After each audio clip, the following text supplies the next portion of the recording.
basically gonna slide it in through this. So we just cut a piece now. It's gonna stop some of the air coming through, let's just be honest. You gotta basically pick whether or not you want to control the odors a little bit and get a little less warm or cold air, depending on the season. This is a long sheet. If you get the individual pieces, it's gonna cost you a lot more. Now this charcoal filter is supposed to capture some of the odors and still let some of the air through. You can see that's see-through. We've got shears, tape measure, and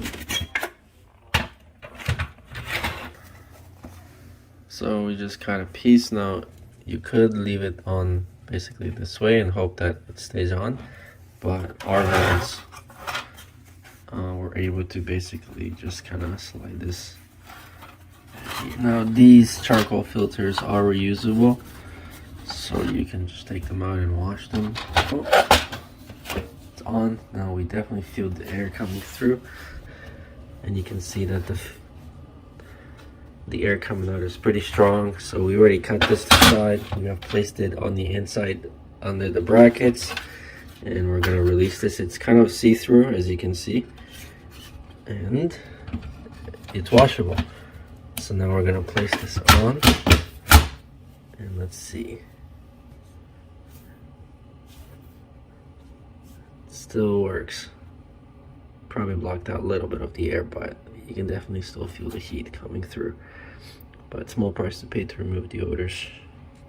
So here's another vent register. Now this one doesn't have any way for it to come out, so there's a slot in here. So we have pre-cut this one, and we're just basically gonna slide it in through this, like that. Now here it is. Still see-through, and this still works. We have tenants downstairs, and they cook, and that's one of the main reasons we actually got it, because them cooking is really smelly, especially in the middle of the night. So I can tell you that it definitely cut those odors at least in half.